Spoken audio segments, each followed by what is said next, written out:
নমস্কার, শুভ সন্ধ্যা। শাশ্বতী সিনহা টক্সে আপনাদের সবাইকে স্বাগত। আপনারা শুনছেন হুমায়ুন আহমেদের দেয়াল। আজ তৃতীয় অধ্যায়। এই অধ্যায়ের নাম অবন্তীর লেখা। শুরু করি। অবন্তীর লেখা। আমার দাদাজান সরফরাজ খান পুলিশের এসপি হয়ে রিটায়ার করেছিলেন।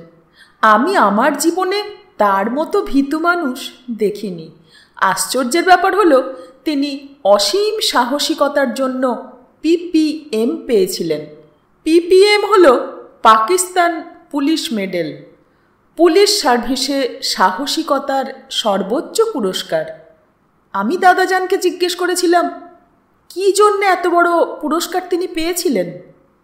দাদাজান বললেন, ফরগেট ইট। এই বাক্যটি তার খুব প্রিয়। কারণে অকারণে তিনি বলেন ফরগেট ইট।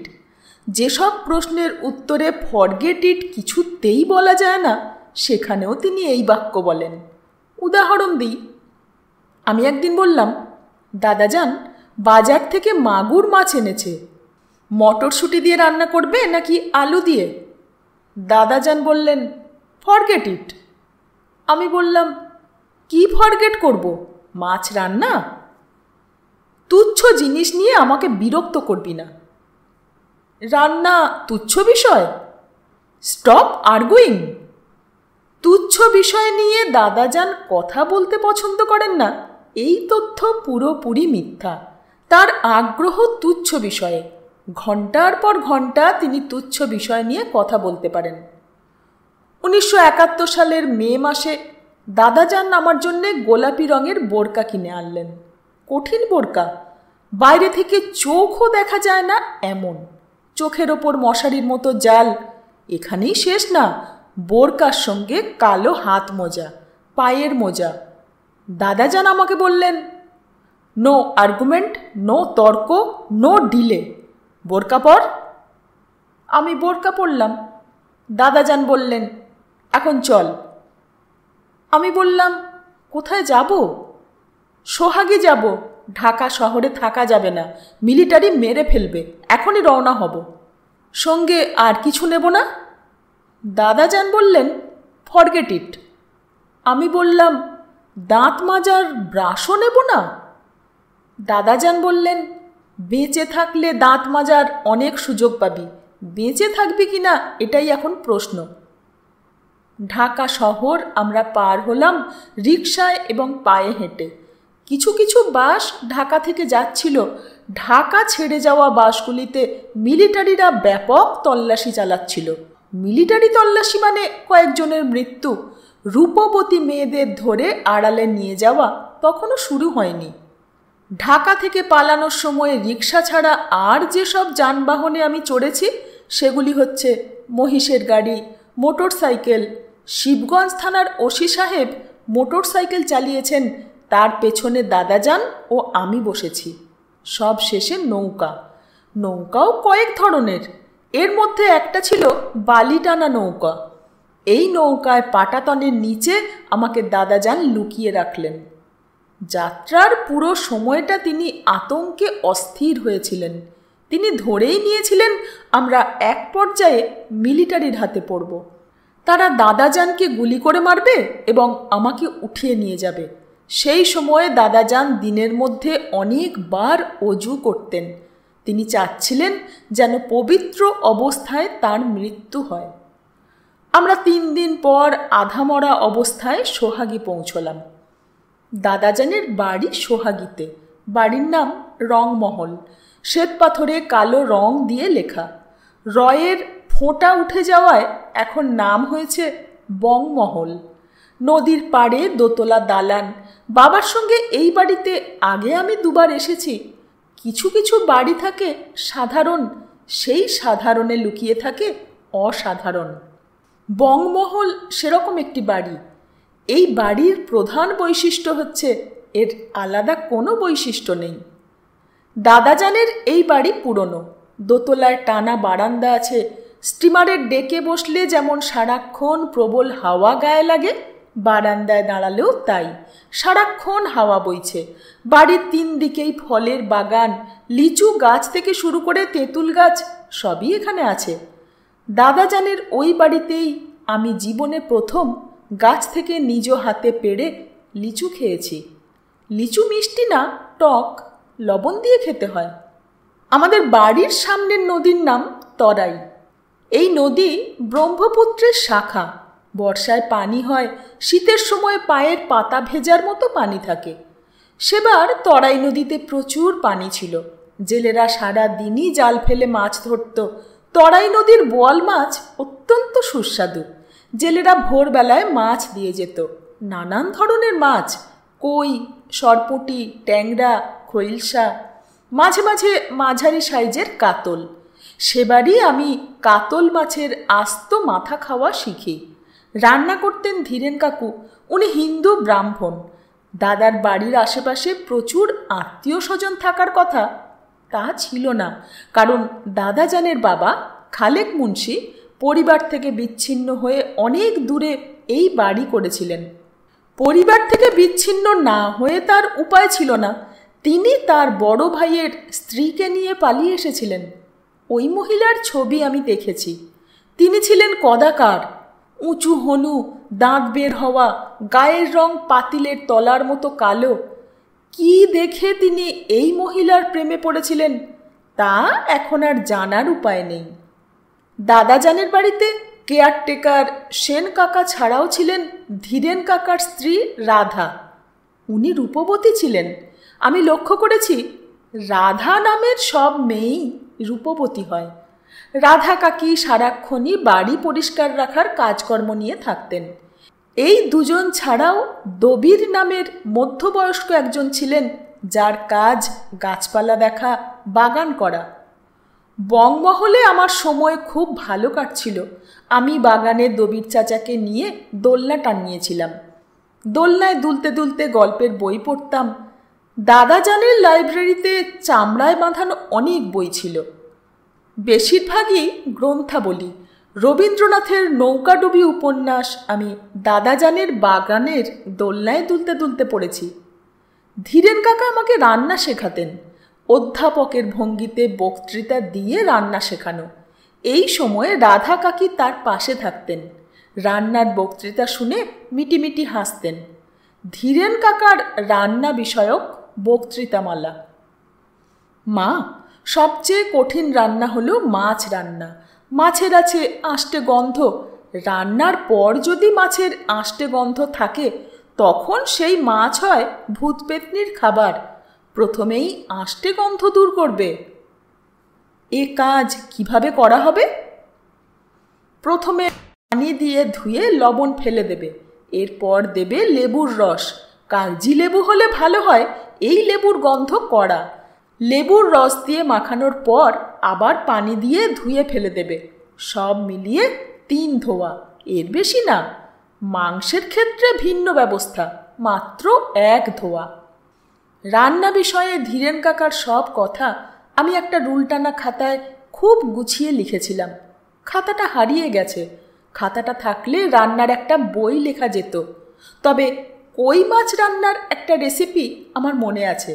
রেসিপিটা এরকম: একটা কই মাছ সরিষা বাটা, লবণ এবং একটা ঝাল কাঁচামরিচ দিয়ে মাখিয়ে কলা পাতায় মুড়ে ভাতের মাড় ফেলা অবস্থায় হাঁড়িতে ঢুকিয়ে দেওয়া।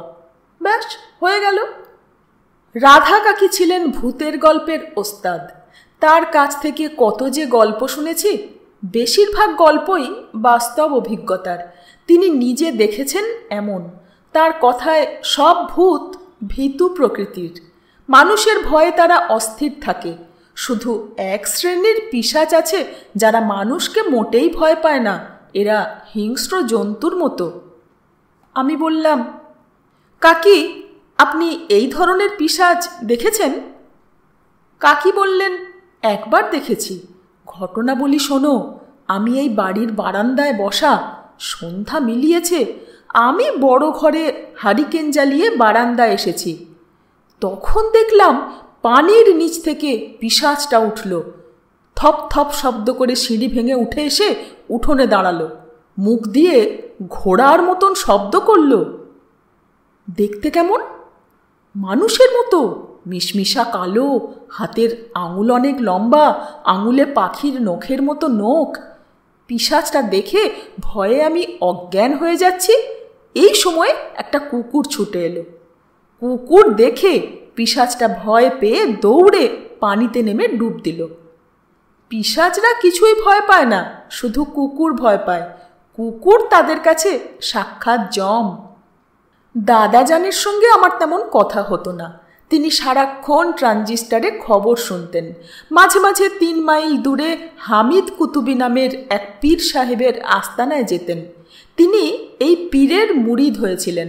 যখন ট্রানজিস্টার শুনতেন না, তখন পীর সাহেবের দেওয়া দোয়া জপ করতেন। দাদাজান আতঙ্কগ্রস্ত ছিলেন। প্রতিদিনই তার আতঙ্ক বাড়ছিল। রাতে তিনি ঘুমোতে পারতেন না। সারা রাত বারান্দায় বেতের চেয়ারে বসে থাকতেন। ভবিষ্যৎ জানার জন্যে তিনি এক রাতে ইস্তেখারা করলেন। ইস্তেখারায় দেখলেন একটা প্রকাণ্ড ধবধবে সাদা পাখি, যার চোখ টকটকে লাল, সে আকাশ থেকে নেমে আমার চুল কামড়ে ধরে আকাশে উঠে গেছে। আমি চিৎকার করছি, বাঁচাও বাঁচাও, দাদাজান আমাকে বাঁচাও। দাদাজান আমাকে বাঁচানোর জন্য হেলিকপ্টারে করে উঠে গেলেন। সেই হেলিকপ্টার আবার চালাচ্ছে একজন পাকিস্তানি পাইলট। হেলিকপ্টার চালাবার ফাঁকে ফাঁকে সে পিস্তল দিয়ে পাখিটাকে গুলি করছে। কোনো গুলি পাখির গায়ে লাগছে না, লাগছে অবন্তীর গালে। দাদাজানের পীর হামিদ কুতুবি স্বপ্নের তাবির করলেন। কি তাবির তা দাদাজান আমাকে বললেন না, তবে তিনি আরও অস্থির হয়ে পড়লেন। চারদিক থেকে তখন ভয়ঙ্কর সব খবর আসতে শুরু করেছে। মিলিটারিরা গানবোট নিয়ে আসছে, বাড়িঘর জ্বালিয়ে দিচ্ছে, নির্বিচারে মানুষ মারছে, অল্প বয়সী মেয়েদের উঠিয়ে নিয়ে যাচ্ছে, এই সব।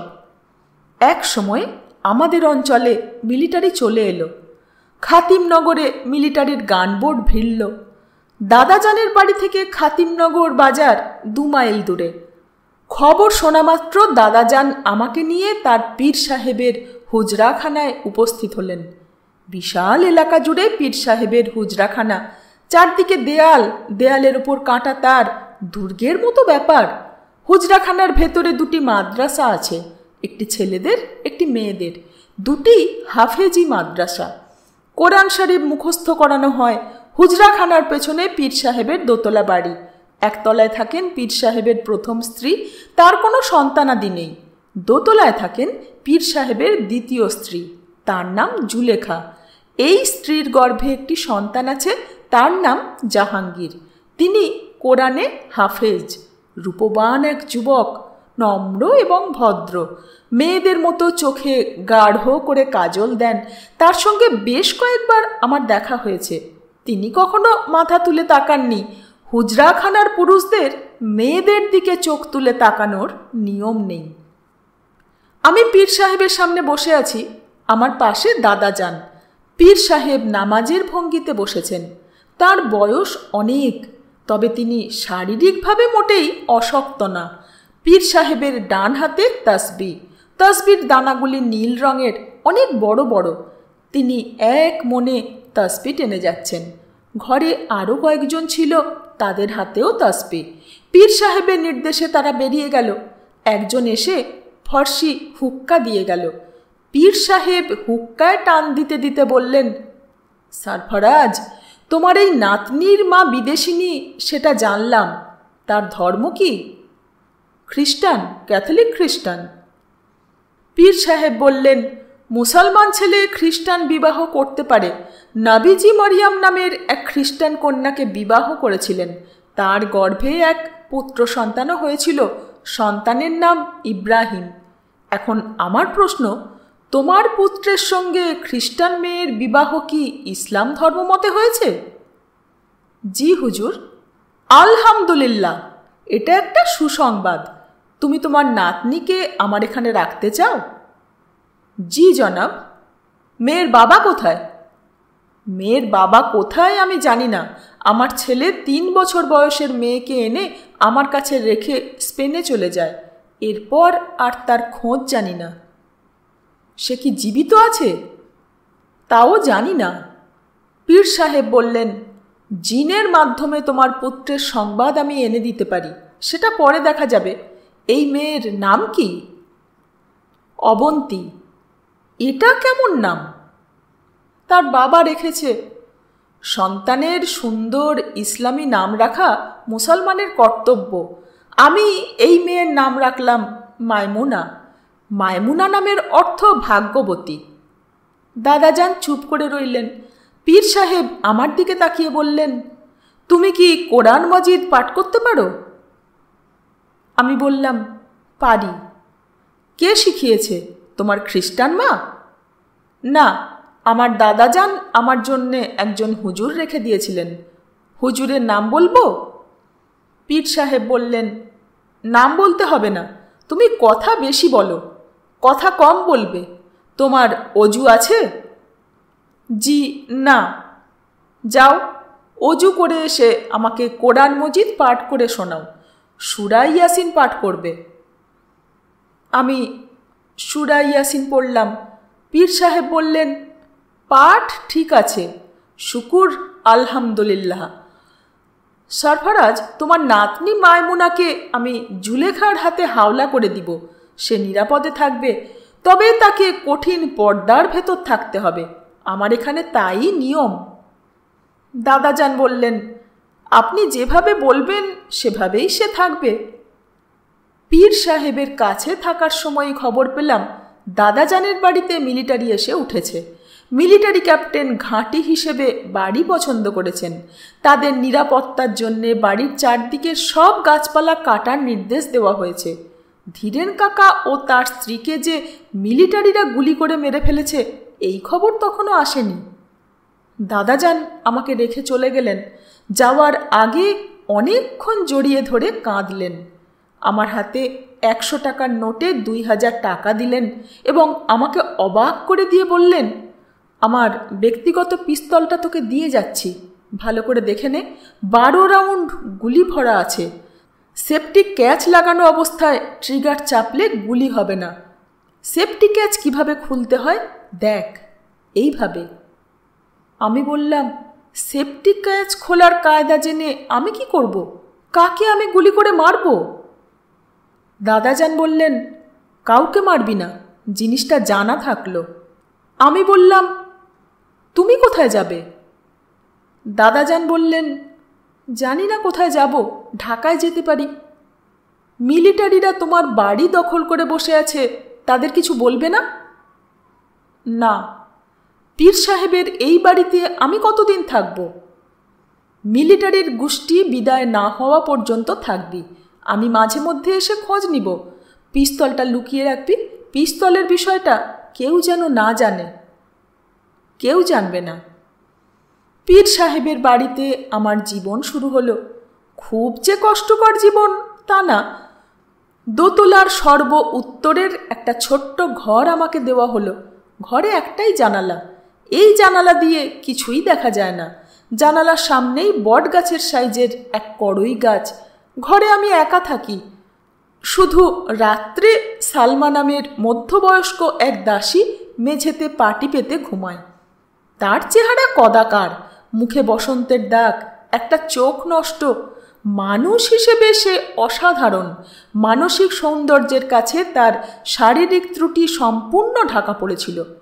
প্রথম রাতেই সে আমাকে বলল, আম্মাজি, আপনি ভয় খাইয়েন না, আমি আছি। আমি বললাম, ভয় পাবো কি জন্যে? সালমা বলল, আপনার বয়স অল্প, আপনি হুরের মতো সুন্দর, কিংবা কে বলবে হুরের চেয়েও সুন্দর। আমি তো আর হুর দেখি নাই।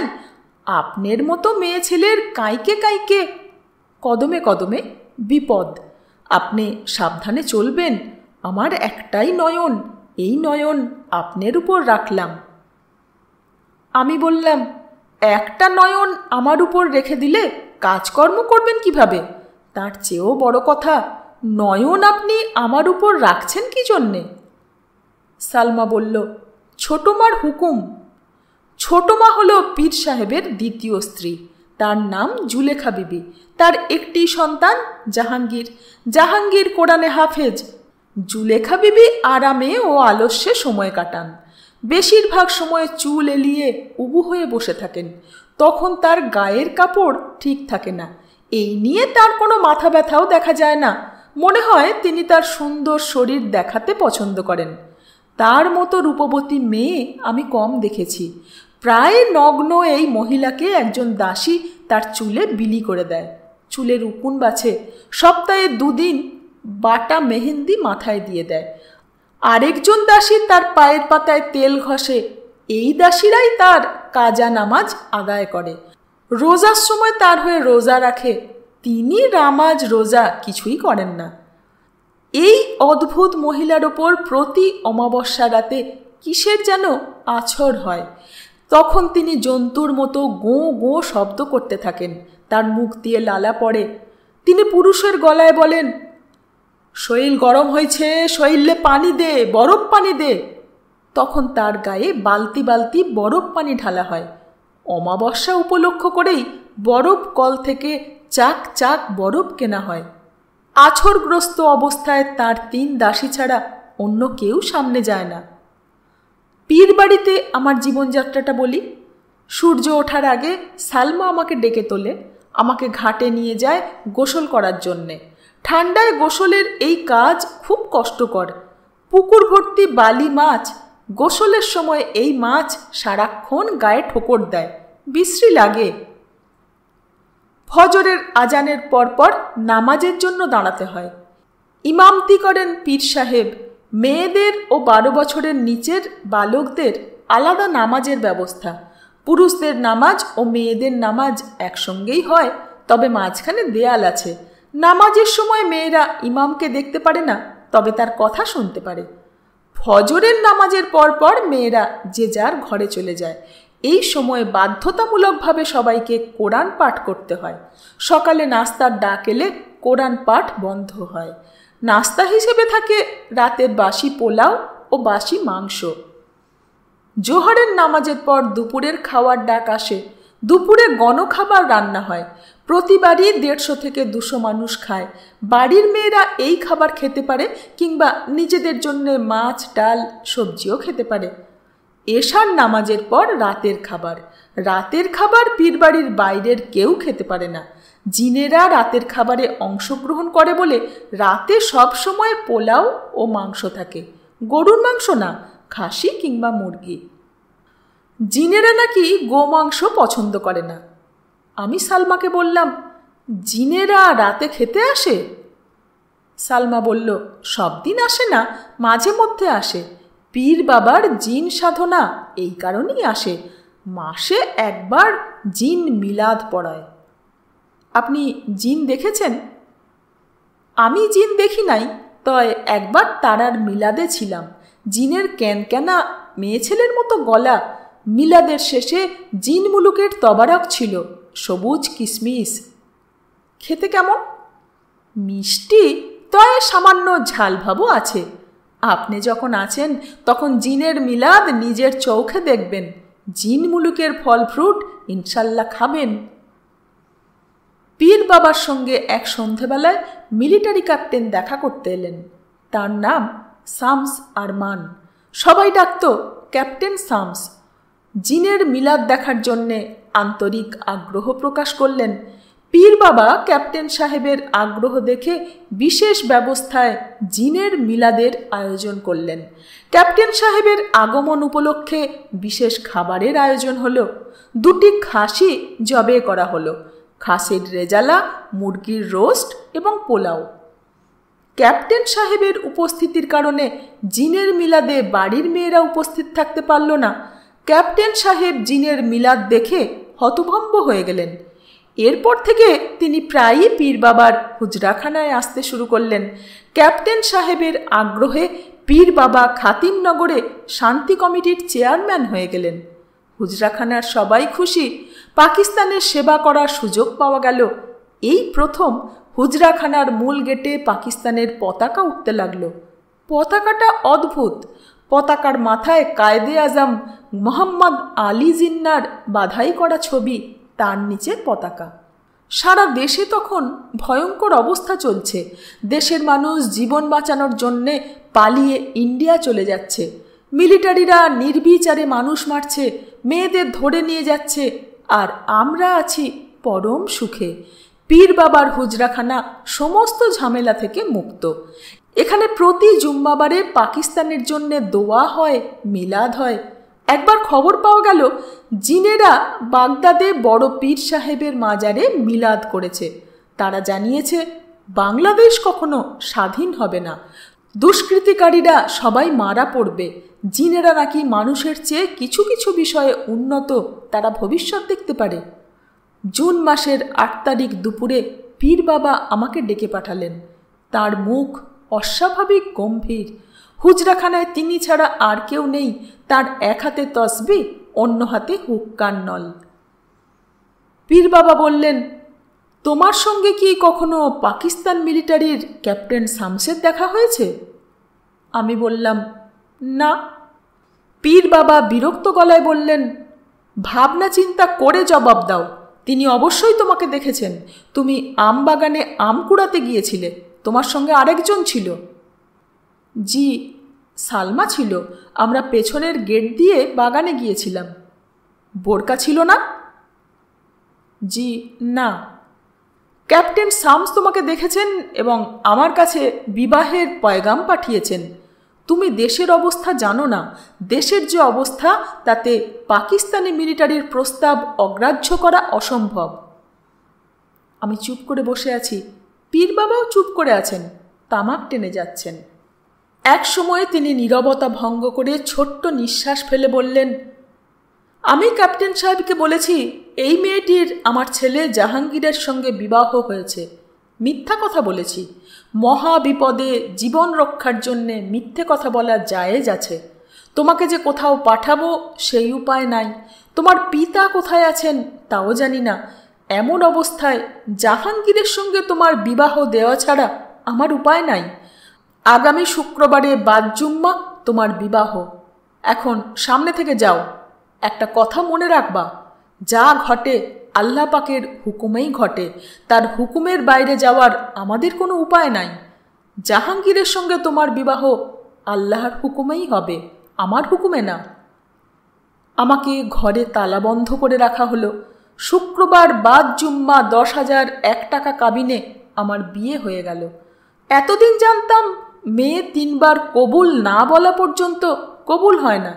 সেদিন জানলাম লজ্জাবশত যেসব নারী কবুল বলতে চায় না, তারা রেহেলের ওপর রাখা কোরআন শরীফ 3 বার স্পর্শ করলেই কবুল হয়।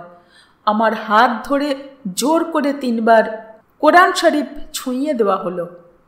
বিয়ের অনুষ্ঠান শেষ হতে হতে মাগরেবের নামাজের সময় হয়ে গেল। আর তখন শুরু হলো নানান ঝামেলা। একদল মুক্তিযোদ্ধা হুজরাখানা লক্ষ্য করে এলোপাথারি গুলি করা শুরু করলো। মুক্তিযোদ্ধা নামে একটা দল যে তৈরি হয়েছে, তারা যুদ্ধ শুরু করেছে, এই বিষয়ে আমি কিছুই জানতাম না। মুক্তিযোদ্ধারা কিছুক্ষণ গুলি করে চলে গেল। তাদের গুলিতে কারো কিছু হলো না, শুধু ইরাজ মিয়া নামের একজনের হাতের কবজি উড়ে গেল। সে বিকট চিৎকার শুরু করল, আম্মাজি আমারে বাঁচান, আম্মাজি আমারে বাঁচান। মুক্তিযোদ্ধাদের ভয়ে কেউ তাকে হাসপাতালে বা ডাক্তারের কাছে নিয়ে গেল না। ক্যাপ্টেন শামস জিপে করে দলবল নিয়ে এলেন। মিলিটারিরা আকাশের দিকে ঝাঁকে ঝাঁকে গুলি ছুড়ে চলে গেল। সে রাতে অমাবস্যা ছাড়াই জুলেখা বিবির ওপর জিনের আছর হলো। আজকের আছর অন্য দিনের চেয়েও ভয়াবহ। তিনি পুরুষের গলায় চেঁচাতে লাগলেন, শৈল জৈল্লা যায়, বরফ পানি দে, বরফ পানি দে। ঘরে বরফ নেই। দাসীরা তার গায়ে কলসি কলসি পানি ঢালতে লাগলো, তাতে তার জ্বলুনি কমল না। একতলার একটা বড় ঘরে পালঙ্কের ওপর আমি বসে আছি। স্বামীর জন্য অপেক্ষা। এই ঘরেই বাসর হবে। ঘরে আগরবাতি জ্বালানো হয়েছে। বাসরের আয়োজন বলতে এইটুকুই। আমার স্বামী হাফেজ মোহাম্মদ জাহাঙ্গীর এলেন শেষ রাত্রে। তাকে বিব্রত ও ক্লান্ত দেখাচ্ছে। আগে তিনি যেমন আমার দিকে চোখ তুলে তাকাতেন না, এখনও তাকাচ্ছেন না। তিনি খাটে বসতে বসতে কয়েকবার হাই তুললেন। আমি সহজ ভঙ্গিতে বললাম, ইরাজ মিয়ার চিৎকার শোনা যাচ্ছে না, সে কি মারা গেছে? তিনি হ্যাঁ সূচক মাথা নেড়ে বললেন, সবই আল্লাহর ইচ্ছা, উনার ইচ্ছা ছাড়া কিছুই হয় না। আমি বললাম, এখন আপনাকে একটা জিনিস দেখাবো, আপনি ভয় পাবেন? ভয়ের কিছু নাই, এই দেখুন, এটা একটা পিস্তল, এখানে 12 রাউন্ড গুলি ভরা আছে। সেফটি ক্যাচ লাগানো বলে ট্রিগার টিপলেও গুলি হবে না। এই দেখুন, আমি সেফটি ক্যাচ খুলে ফেললাম, এখন ট্রিগার টিপলেই গুলি হবে। তিনি এতটাই হতভম্ব হলেন যে তার ঠোঁট নড়ল, কিন্তু কোনো শব্দ বের হলো না। আমি বললাম, এখন আমি যদি গুলি করি তাহলে প্রচণ্ড শব্দ হবে, কিন্তু কেউ এখানে আসবে না, সবাই ভাববে মুক্তিবাহিনী আবার আক্রমণ করেছে। তুমি গুলি করবে? আমি বললাম, ভোর হতে বেশি বাকি নেই, আপনি আমাকে যদি লুকিয়ে স্টেশনে নিয়ে ঢাকার ট্রেনে তুলে দেন তাহলে গুলি করব না, যদি রাজি না হন অবশ্যই গুলি করব। এতে মন খারাপ করবেন না, যা ঘটবে আল্লাহর হুকুমেই ঘটবে, আর আপনি যদি আমাকে পালিয়ে যেতে সাহায্য করেন সেটাও করবেন আল্লাহর হুকুমেই। তিনি মূর্তির মতো বসে আছেন, তার দৃষ্টি আমার হাতে ধরে রাখা পিস্তলের দিকে। তিনি খুব ঘামছেন, মাঝে মাঝে হাত দিয়ে কপালের ঘাম মুছছেন। ফজরের আজান হলো। তিনি বললেন, চলো তোমাকে নিয়ে শ্যামগঞ্জের দিকে রওনা হই, সকাল 9টায় একটা ট্রেন ভৈরব হয়ে ঢাকায় যায়। তিনি আমাকে শ্যামগঞ্জের ট্রেনে তুলে দিয়ে চলে যেতে পারতেন, তা করলেন না, আমার সঙ্গে রওনা হলেন। একজন স্বামী তার স্ত্রীকে যতটা যত্ন করে ততটাই করলেন। ট্রেনের কামরা ফাঁকা ছিল, তিনি আমাকে বেঞ্চে পা ছড়িয়ে শুয়ে ঘুমাতে বললেন। আমি তাই করলাম। পথে কোনো মিলিটারি চেকিং হলো না, কিংবা হয়তো হয়েছে, আমি ঘুমিয়েছিলাম বলে জানি না। ঢাকায় পৌঁছলাম বিকেলে, তখন ভারী বর্ষণ হচ্ছে, রাস্তায় হাঁটু পানি, রিকশায় ভিজতে ভিজতে বাড়ির দিকে যাচ্ছি। আমার স্বামী বললেন, আমার কিন্তু ফিরে যাওয়ার ভাড়া নাই। আমি জবাব দিলাম না। আমাদের বাড়ির গেট খোলা, বাড়ির দরজা ভেতর থেকে বন্ধ। অনেকক্ষণ দরজা ধাক্কানোর পর দাদাজান ভীত মুখে দরজা খুললেন। তিনি দাড়ি রেখেছেন, মুখ ভর্তি দাড়ির জঙ্গলে তাকে চেনা যাচ্ছে না। আমাকে দেখে তিনি ভূত দেখার মতো চমকে উঠলেন, টেনে ঘরে ঢুকিয়ে দরজা বন্ধ করে দিলেন। আমার মনে পড়ল না, একজন মানুষ গেটের বাইরে দাঁড়িয়ে বৃষ্টিতে ভিজছে, তার ফিরে যাওয়ার ভাড়া নেই। দাদাজান স্তব্ধ হয়ে হুজরাখানার সব গল্প শুনলেন। ক্যাপ্টেন শামসের আগমন, আমার বিবাহ, কিছুই বাদ গেল না। দাদাজান বললেন, মেঝের দিকে তাকিয়ে, আমার চোখে চোখ না রেখে, বিয়ের পর বদরার সঙ্গে শারীরিক কিছু হয়েছে কি? আমি বললাম, না। দাদাজান হাঁপ ছেড়ে বললেন, তাহলে বিবাহ বৈধ হয় নাই। জাহাঙ্গীর হারামজাদাটাকে আমি লাথি দিয়ে বিদায় করছি। দাদাজান হয়তো হাফেজ জাহাঙ্গীরকে লাথি দিয়ে বিদায় করতেই ঘর থেকে বের হলেন, ফিরলেন তাকে সঙ্গে নিয়ে।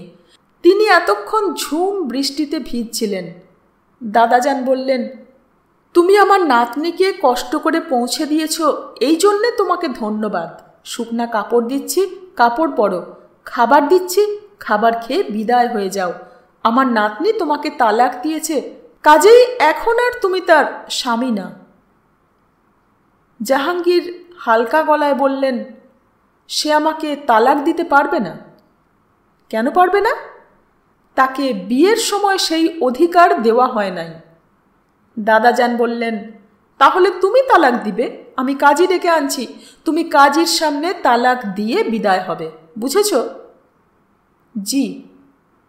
জাহাঙ্গীর ভেজা কাপড় বদলালেন না, খাবারও খেলেন না, কঠিন চোখ মুখ করে সোফায় বসে রইলেন।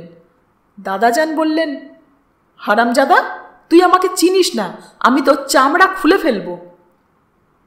জাহাঙ্গীর বললেন, গালাগালি কেন করছেন? যা করা হয়েছে আপনার নাতনির মঙ্গলের জন্যে করা হয়েছে।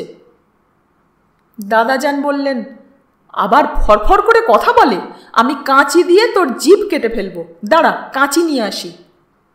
দাদাজান হঠাৎ কেন রেগে অস্থির হলেন বুঝলাম না। তিনি সত্যি সত্যি বিশাল এক কাঁচি নিয়ে ফিরলেন। তার আগেই জাহাঙ্গীর সোফায় এলিয়ে পড়লেন। জ্বরে তার গা পুড়ে যাচ্ছিল। এই মানুষটি গুনে গুনে 3 সপ্তাহ প্রবল জ্বরে ভুগল। তাকে রাখা হলো একতলার একটা ঘরে। বাংলা সিনেমার নায়িকাদের মতো আমি আমার স্বামীর সেবা যত্ন করলাম তা যেন কেউ মনে না করেন। মাঝে মাঝে দরজার সামনে দাঁড়িয়ে উঁকি দিয়েছি, এই পর্যন্তই। তার নিউমোনিয়া হয়ে গিয়েছিল। ডাক্তার জবাব দিয়ে দেওয়ার পর দাদাজান তাকে হাসপাতালে পাঠানোর ব্যবস্থা করলেন। কঠিন গলায় বললেন, হাসপাতালে গিয়ে মরুক, আমার এখানে না। ন্যাশনাল হাসপাতালের সঙ্গে ব্যবস্থা করা হলো। তারা অ্যাম্বুলেন্স নিয়ে রোগী নিতে এলো। রোগী সবাইকে অবাক করে দিয়ে বলল, আমাকে হাসপাতালে নিতে হবে না, আমার রোগ সেরে গেছে, আমার বাপজানের মৃত্যু হয়েছে, আমি এখন গদি নাসিন পীর। দাদাজান বললেন, তোমাকে কে বলেছে? জিনের বাদশাহ এসে বলে গেছে? তিনি এই প্রশ্নের জবাব না দিয়ে আমার দিকে তাকিয়ে বললেন, আল্লাহ পাক যখন কাউকে বিপদ দেন তখন পরপর 3 বার দেন। তোমার জীবনে আরও 2 বার মহা বিপদ আসবে, তখন এক মনে দোয়া গঞ্জাল আরাস পাঠ করবে। আর একটা কথা, কুকুর থেকে সাবধান, একটা পাগলা কুকুর তোমাকে কামড়াবে। দাদাজান বললেন, চুপ থাক বুড়বাক, ফকির সাহেব চলে এসেছেন, পেটে পাড়া দিলে নাক মুখ দিয়ে ফকিরি বের হয়ে যাবে। হাফেজ জাহাঙ্গীর দাদাজানের কথা শুনে মনে হয় মজা পেয়েছেন। তার মুখ ভর্তি হাসি। দাদাজান বললেন, তুই হাসছিস কেন? আপনার অকারণ রাগ দেখে হাসছি। আপনি চাইলে আপনাকে একটা তাবিজ দেব, তাবিজ ধারণ করলে রাগ কমবে। আর একটা কথাও না, কথা বললেই থাপ্পড় খাবি। ন্যাশনাল হাসপাতালের অ্যাম্বুলেন্স দিয়ে তাকে রেল স্টেশনে পাঠিয়ে দেওয়া হলো। আমরা তার ভাড়া দিতে ভুলে গেলাম, তিনিও চাইলেন না। আজ এই পর্যন্তই। 4র্থ অধ্যায় নিয়ে ফিরে আসছি। গল্প পাঠ এবং গল্প কেমন লাগছে জানাবেন অবশ্যই। সঙ্গে থাকবেন। ধন্যবাদ।